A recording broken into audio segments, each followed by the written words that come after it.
Welcome everyone. I see we've got people from all around the country and then even an international participant from Ireland. So welcome to our chat with Pia today.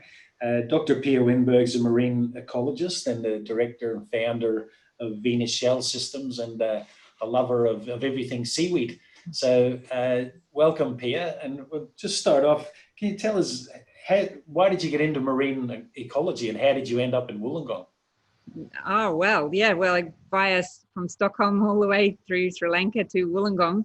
I mean, that's an easy question. You just have to look outside on the coastlines about why I'm here. I'm from Sweden originally, but changing nappies in -10 degrees wasn't really my thing. Even if they've got seaweed there, you've got to get in under ice. I actually did my diving certificate under ice back in, when I was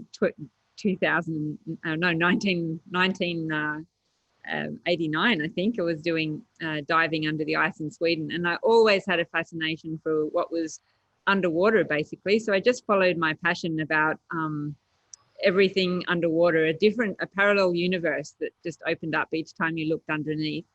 And it was just the underwater world in general. So that guided me to just keep looking at marine for most of my life, and then did what I loved doing, biogeochemistry and global earth kind of systems at Stockholm University, but then got the opportunity to keep pursuing the marine side of that with my master's research, and I got sent to Sri Lanka to look at trying to make aquaculture more sustainable. So the water chemistry basically around the effluent of tiger prawn farming. And one farm in Sri Lanka was trying to really just isolate themselves from disease. They weren't trying to create environmental benefits per se, but isolating themselves from disease and cleaning up the water and recirculating that water meant they could avoid the diseased coastline where everyone else was throwing their wastewater. So I looked at the water chemistry of prawn farm waste and was looking at things like denitrification rates, but the water chemistry was probably not the thing that stuck with me. The missing link in cleaning up water was just what seaweeds do naturally. And so seaweeds were the missing link in cleaning up aquaculture. And so that became my mission for 10 years, looking at the sustainability of the oceans and how can we create more sustainable marine food systems. And seaweed was key to permaculture in the oceans, I guess. But then cleaning up planet Earth isn't really marketable, you've probably noticed. It's very hard to convince people that we need to keep circular economies. So after about 10 years, I went, you know what? I'm not going to sell seaweed remediation services. I'm going to be looking at what is the value of seaweed in itself. So probably about 2008, over 12 years ago now, started looking at seaweed and what can it do for people? Its nutritional benefits, what molecules are in it, what is it used for otherwise, what's it been used for historically. And then it was just a plethora of opportunity that emerged. And I just realized, well, hey, we've got to get started with a new seaweed industry in Australia. It's a $13 billion global crop, and we're not growing any of it, even though we're girt by sea. There's so much opportunity to pursue with seaweeds as a new biomass with all sorts of exciting molecules. Someone's got to take the first leap. So I did that by leaping, I guess, out of university formally in 2015 and created a farm. Yeah, can you just tell us, what led to that transition? I mean, so you were an academic researcher, like a lot of people on the screen today. And so what was the catalyst for taking the big leap into the commercial world? Well, I'd done a lot of work with industry while I was in academia. So, my master's research had been on aquaculture farms. So that's working with industry. And I kept that up. I worked with the oyster industry. I worked with the abalone industry. So I saw the industry a lot, and I did understand what it took to actually work in an industry. And that's something you don't always get as an academic, is understanding the sweat that you've got to, the blood, sweat and tears. You do sweat as an academic, mostly in your mind, but the physical work and just the big practicalities of making a business run, you could see that. And aquaculture people, farmers, oyster farmers, they do a lot of complicated work, but you could also see so much missing from science that could be applied in aquaculture, whether it was oysters or other things. And so I looked at fish actually first, and the first thing I did was a fish and seaweed farm. So my mission was to show that you could create a circular economy, growing fish, capturing the nutrients, capturing carbon dioxide, recirculating the water. And I wanted to bring that to the aquaculture industry. And you really couldn't do it by writing science papers. You just had to take a step out there and show them, lead by example, basically, because it's very easy to sit there writing science papers. No one that's an aquaculture farmer really is reading those. And so how do you make the transition? There's still a big gap between science and industry. And so being the person that could work across both sides was the only thing I saw I could do. So yeah. I took that leap.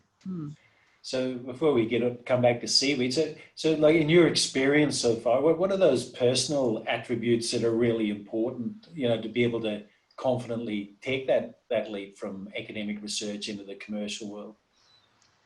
I guess if you look back in hindsight and you said, if I knew then what I knew now, you might not have taken the leap, but you can't, you've got to just take each little step as it comes and just start growing seaweed in a tub. Just do it, basically. You know, you can't wait to have all the answers. And I guess it's just persistence. You do have to sometimes in science, we want to know the answer. You know, we have to present papers with all sorts of assumptions around what we're publishing. And we always have to declare what we don't know. But taking the leap to actually doing something, you've just got to wing it and say, yep, we'll work it out as we get there. And so it does take a little bit of either naivety or braveness. I'm not sure, one of the other. Yeah, I think it's brave. I mean, it's interesting. I think a lot of our collaborators, not just in the commercial world, but you know, many of them in the clinical world as well. That it's, you know, it's better than what we have now. We don't have to understand all of it in order to utilize it. So seaweed is obviously your passion. You've told me about many magnificent molecules you can get out of seaweed. It seems to be an amazingly productive way to get those molecules. Why is that? I mean, why is seaweed so special? Well, seaweeds are hugely diverse to start with, because they are, you know, the oldest plants probably on Earth. They are the creators of the oxygen we breathe today from the beginning. You know, the Earth was not all oxygen before. As we know, it was all carbon dioxide, and something pulled that carbon dioxide out, turned it into oxygen. And when they were pulling that carbon dioxide out, what were they making? They were making all of these amazing carbon organic molecules over such a long time. And you can imagine the diversity of the species of seaweeds and the molecules they're making, because they were among the first organisms. So the diversity that they've developed over tens and hundreds of millions of years even is huge. And some of those early types of seaweeds still exist with us today. Some of the first multicellular species on Earth are very similar and persist to this day. And they were the first sort of multicellular organisms, the first organisms that had connective tissue, indeed. So they were the creators of connective tissue, and that connective tissues become diverse and is very interesting in seaweeds in particular, because they're in a salty environment, and there's a lot of parallels with the connective tissue and molecules in humans for that reason, whereas plants on land are freshwater organisms, and so the salty kind of environment has generated a different profile of connective tissue in land plants. And that's where I see seaweeds. I sort of call them, you know, our extracts are sort of a vegetarian bone broth, if you like, because they sit in between plant and animal connective tissue in a way, and we don't know so little about it because these molecules are so complex. And it needs a real team of expertise to really try and decipher and understand these molecules, from the genetic level of biology and species to the chemistry, and then to functionality of different molecules that you work with. It takes many of us to unlock those secrets. Yeah, and that extraction of those molecules from seaweed, is that a relatively recent endeavor, at least at a commercial scale? Well, the first, as far as I can tell from historical records, he was the first person who did some alginate extraction. It was a Chinese man who harvested some seaweed and forgot to take it inside, left it in a bucket in the garden overnight. This would have been a wooden bucket back a few centuries ago. And in the morning, there was a gel goo-like substance in it. And so that was really the first accidental extraction of alginate type molecules. And seaweed, the properties of seaweed have even been used by Aboriginals as well in making materials that expand and contract with water. The bull kelp in Tasmania has been sown to water carriers because they hold water, they become flexible with water, and they're very strong.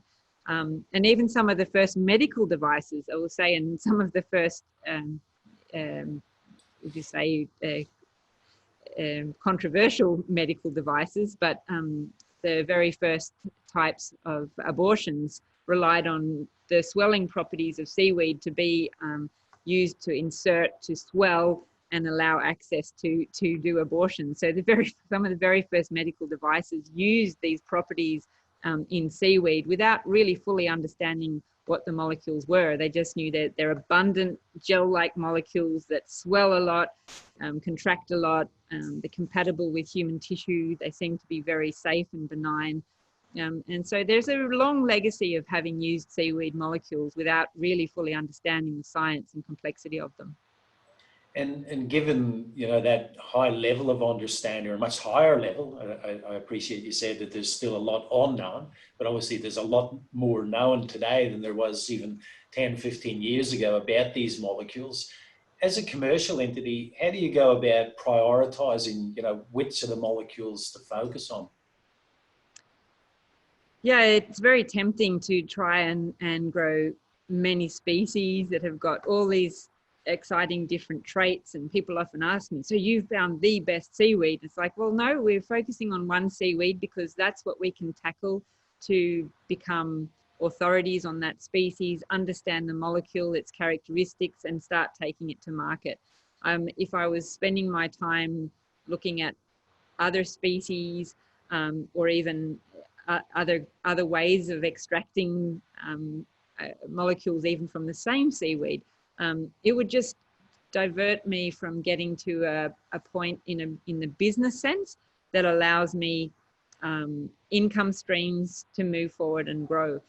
Once you're in doing business and the corporate sector, and you've got investors expecting outcomes, they don't want to keep knowing about the next horizon. They want to see some traction and market activity early on. And so that has been the thing I have to balance, is that, yes, I'd love to look at this molecule today, but we can only get there once we've got some cash flow and happy shareholders that allow us to do it. So that's a bit of the balance that you've got to have in doing the work that we do. But when you know that you're actually one of the few people extracting a type of molecule from a unique Australian species that no one else has been working on, then it's pretty exciting, because we've got this spot, let's get really, really good at this spot. And I don't have any plans to change career, because I know how many more types of molecules and seaweeds there are out there, and it will take me the rest of my life to just scratch the surface of the opportunity here. And in terms of biomedical applications of some of these molecules today, as opposed to the older historic ones you mentioned, I mean, is that a really growing area in the seaweed industry? People realizing that there are real special molecules that have particular properties for biomedical application?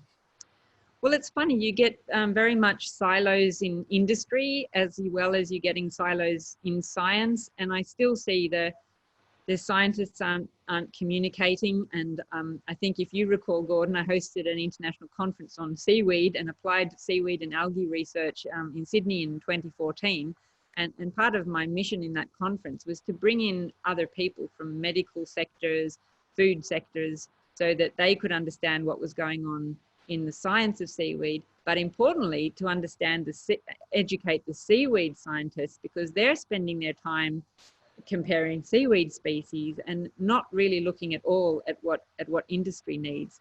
And so it's a bit of a learning curve to try and, one way of going about this might be that people in medical device fabrication spaces, like everyone here today, could maybe adopt a phycologist, that's someone who studies seaweeds and phycology, and start explaining to them about materials and fabrication, because they're not aware that that exists. They've heard of 3D printing, but they're not really thinking printing soft tissue, and they're not really understanding that there are needs for inks that come from novel biological sources, and that seaweeds will be part of that.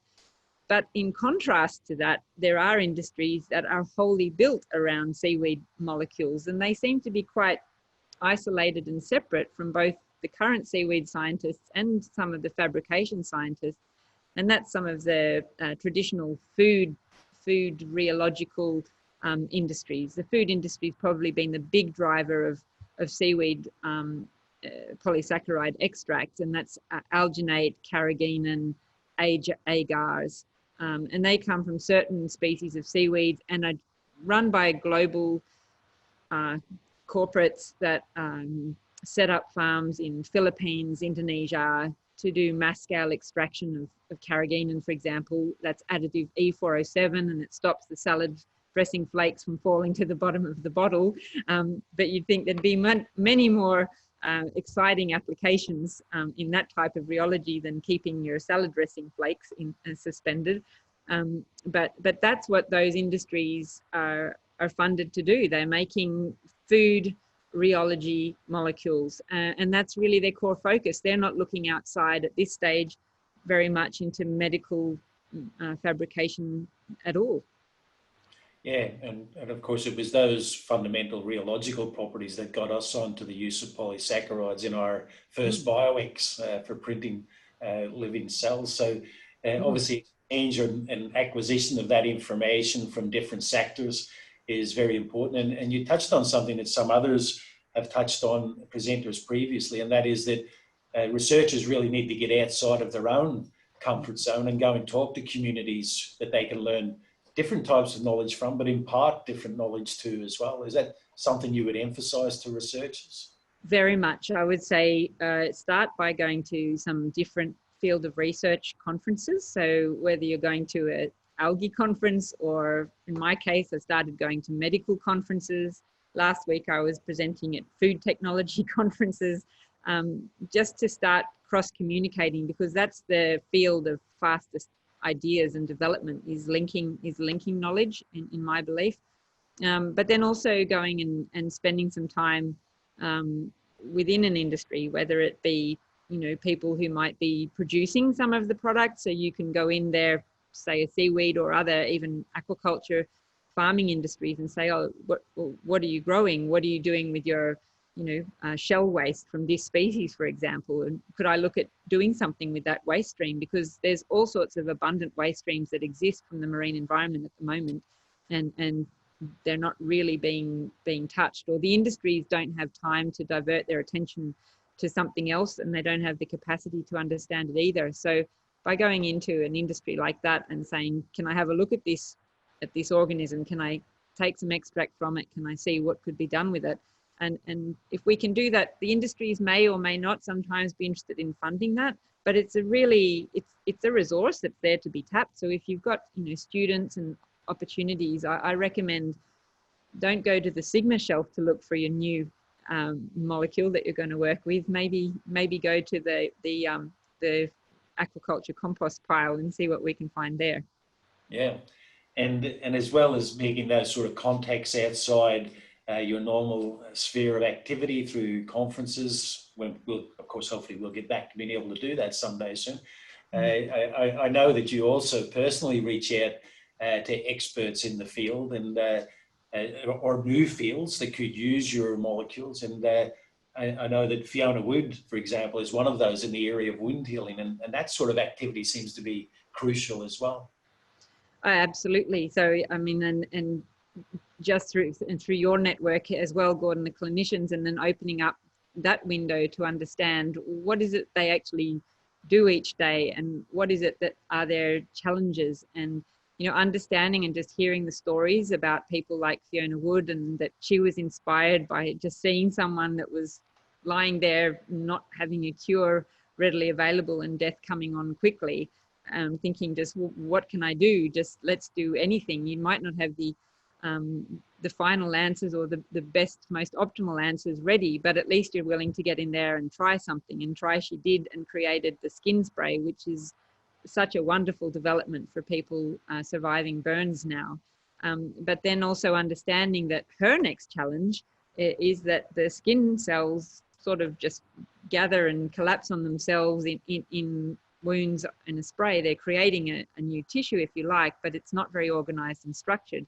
And so understanding that she would love to have something that is the next level of skin and wound healing, that supports and guides the development of functional tissue, not just tissue that will hold the person together and keep them alive. And you wouldn't really understand that unless you got out and spoke to the clinicians, because you can't read about those challenges. I'm sure they don't even go home at night and tell their partners those stories and what they need. It's very locked up inside the clinical environment amongst clinicians themselves. And so discussion across all sectors is so important. And I think everybody on here would appreciate and we're touching on it here, the importance of building those knowledge networks and those collaborative networks. How important has that been, as a startup company, as a new commercial entity? How critical are those collaborations, and how do you personally go about sustaining them? Yeah, it's I think networking across society, I would say, has been critical to the development of what we do. I really haven't, I wouldn't say I've actually invented any core, key turnkey technology or blueprint, really. I've really connected the dots of knowledge and capacity. And that includes everything from the boiler that I've now got in a factory out the back. I didn't know what a boiler was, but then I've got a boiler, and you look at it and you go, wow, what a feat of engineering that someone's created this boiler and understands how steam works under pressure and creates all these different valves and systems, and then the materials they've had to find to solve that. So you actually buy a component, then you're linking it to the next component, which is equally interesting and a lot of engineering behind it. And we're using this engineering to do tasks that are really simple on a lab bench. But when you take something up from 50 milligrams, and, even in your world that you're talking micrograms, well, here I've got to, pull out 250 kilos of an extract in a week. And how am I going to handle that? What machines can take that? I rely so much on industries and inventions that have gone before me. And then I also rely a lot on the chemists and the people and you guys that I'm working with now, to understand, well, what do you want the molecule to look like? What do you want the molecule not to have carried with it? And then to bring that back to my factory and think about, well, how can I make this part of the molecule disappear? How can I get the proteins off? Or how can I dry it in this way, because that's how you'd like it delivered? And so it's the knowledge all the way from the tradie installing my steam lines and getting those right, to understanding what our PhD students like Shifang at the moment, writing up her thesis, and what she needs to have on her plate. So networking is so vital across all sectors. And I wouldn't say it's not just networking in academia. It's not just networking between high-level clinicians and academia. It's talking to and networking and understanding what can be done practically on the ground, and joining the dots, and bringing in equipment that comes from the food industry, because sometimes the machine you need, you know what you want done, but there's not a machine to do it, because you haven't actually, it hasn't been invented yet. Or like in the case for me, a very special dryer that's turned up was actually being invented and built in Nowra of all places. And I've looked all over the world for special dryers for the seaweed.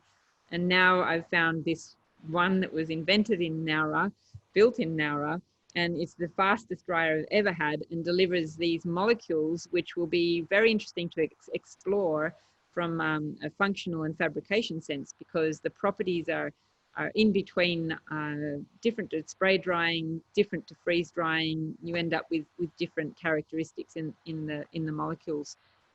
So it's pretty exciting to tie all of that together and just join the dots. It's really all I'm doing, is joining dots between knowledge.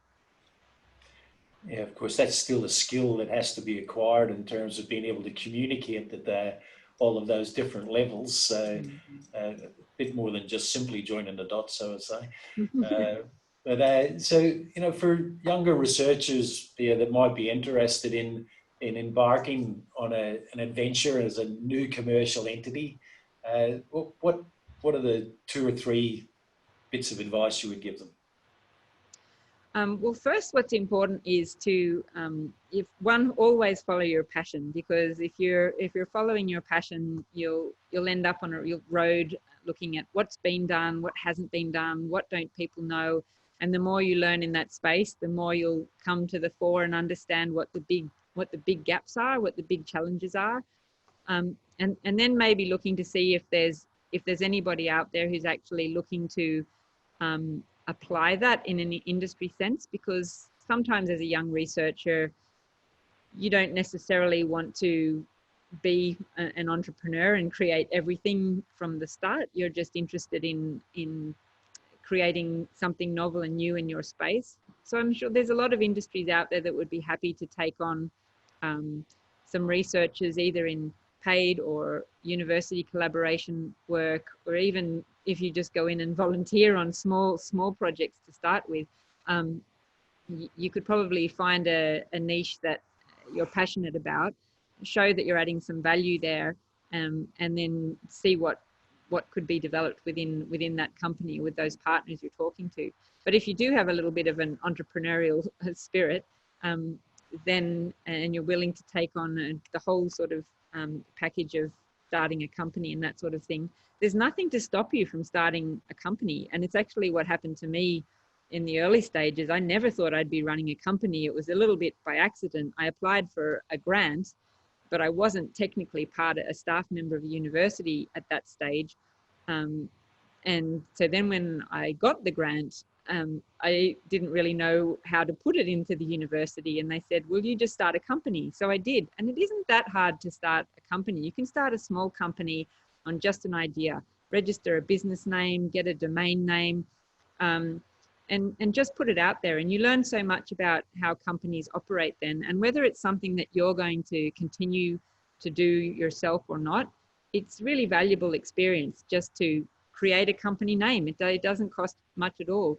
Create your ideas, draw up your ideas. And it's when you actually execute and do those things that things start to unfold and you hit the next barrier that you see. And it's just climbing barriers, I guess. That's the way forward in this space, is to do something, find what's stopping you taking the next step.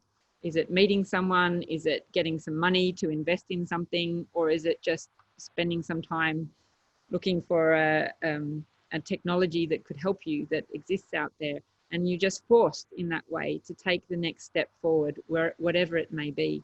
And I think that is key to moving forward. Just start doing it. And starting a company is a really good way to just consolidate and articulate your ideas.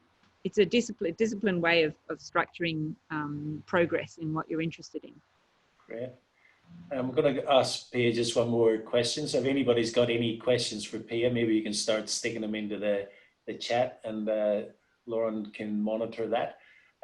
So Pia, it's been an interesting 12 months or so around the world and here in Australia. And your personal journey, of course, has had other interesting, shall we say, facets to it. But it's obviously been an exciting one. And what's the next 2 or 3 years hold for Pia Winberg and Venus Shell Systems? That's one thing I say to myself each year. Oh, wow, look what happened in the last year. I wonder what's going to happen next year.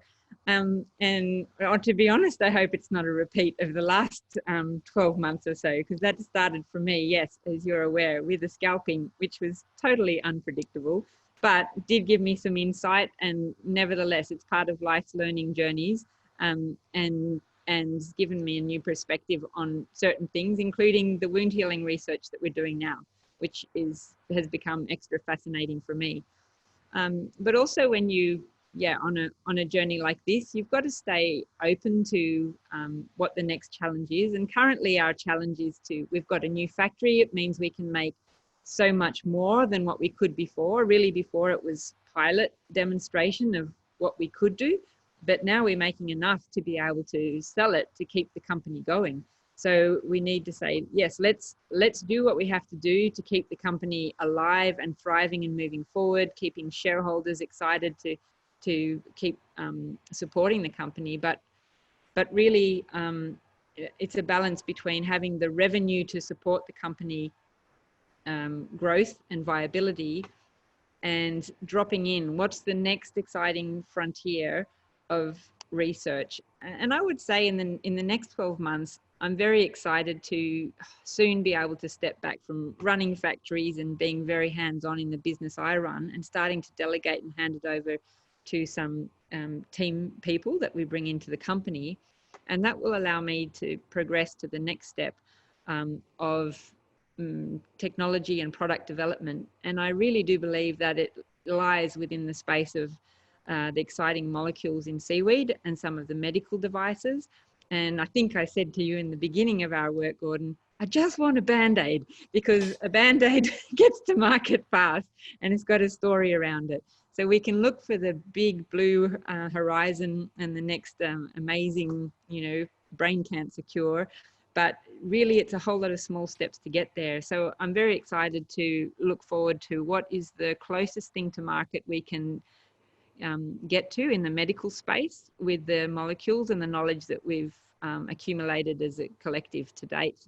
That's what really excites me. And I think in a year, we'll be sitting here with a prototype of something in that space. Brilliant, brilliant. Okay, well, thanks. Has anyone got any questions? I've exhausted my routine questions for Pia, but has anyone else got a question? I know Kerry was pretty keen earlier on. You still with us, Kerry? Yeah. So I just sent it through the chat. So Pia, you said that the move to the new facility has enabled you to scale up sort of more easily and get into a position to commercialise things. I wondered if there's been challenges associated with that as well. For instance, I think if I remember rightly, you were using the waste ethanol stream from Manildra to power your, I don't know, as a material in you. Yeah. Well, we're using waste streams from the ethanol process. So they make copious amounts of ethanol. I can't remember how many millions of litres a year. And they're doing very well at the moment because they've got a new market. But when the ethanol is created, it's through a fermentation process, and the fermentation creates CO2. So they have 350 tonnes of very clean CO2 a day. 350 tonnes a day, and that's not even the fossil CO2 that's being made. And as well as that, they've got giant vats that are washed down and go through an anaerobic digestion process, which then breaks down the molecules to nitrogen, phosphorus, magnesium, and just all of the elements again. And so we've learned and worked with Manildra and their waste streams, both CO2 and the liquid nutrient blends, to show that we can sequester those through the seaweed. So I'm now not cleaning up aquaculture, I'm cleaning up a wheat refinery. And it's all food grade waste. So there's no heavy metals or fecal coliforms really in that waste. It's all food grade and clean. And so we are still there working with Manildra on the farm side. So what we've moved to Huskisson is our processing plant, because that was what was a bottleneck for me, is that I could grow the seaweed, but then I stood there with all this wet seaweed rotting. I couldn't dry it fast enough. Drying's been my biggest hurdle really. And now we've got this amazing dryer and the processing plant. So we now have capacity beyond our farm. So our next step is to try and scale the farm. And we've calculated that if we can get to 3-hectare farm at Manildra, we would eliminate all of their nutrient waste streams, everything. And they're a huge factory. So that means a lot, because, they bring down train loads of wheat from all over the world there to do food processing. And there's a lot of nitrogen and phosphorus that's being wasted, or that is polluting, eutrophying the coastline. So if we could get rid of all of that waste stream, and we would turn it into seaweed that has no waste products. There's no roots, shoots, or anything. We use all the seaweed. And we could do 300 tons of dry weight seaweed per annum on such a farm. So there's that much nutrient and CO2 waste there to create 350 tons of dry weight material per annum. And then of that, 20% is this exciting molecule. So that's tens of tons of this molecule for medical devices that we've actually turned CO2 into that molecule through the seaweed biology.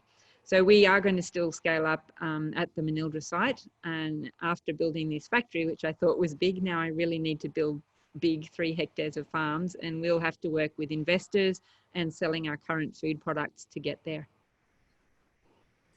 Great. Thank you, Pia. Sounds very exciting. Yeah, I need sleep though. Any other questions for Pia? Just chip in.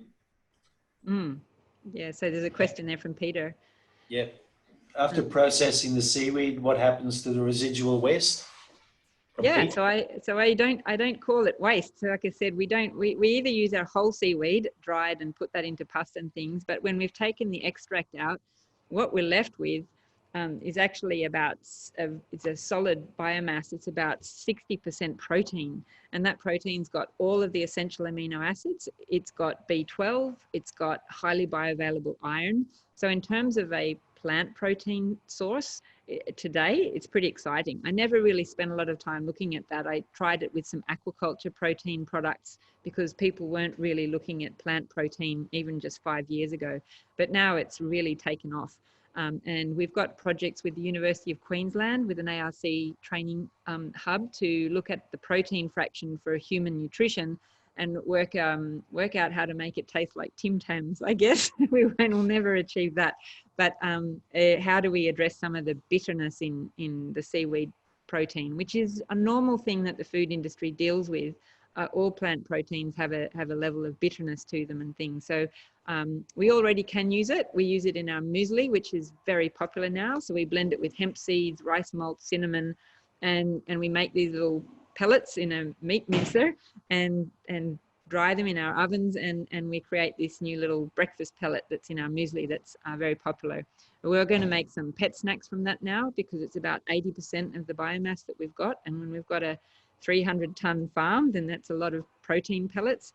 So we're looking at a range of markets for that protein, but I don't think we're going to run out of opportunity. And aquaculture feeds are a huge sustainability issue, and there'll be big opportunities there as we scale. Okay, great. Thanks, Pia. We've run out of time, so I'm sure that if you want to contact Pia, you can do so directly on the email with any other questions. It just remains for me to thank Pia for her insights into research and commercialization and the necessity to build collaborations in order to be successful in those areas.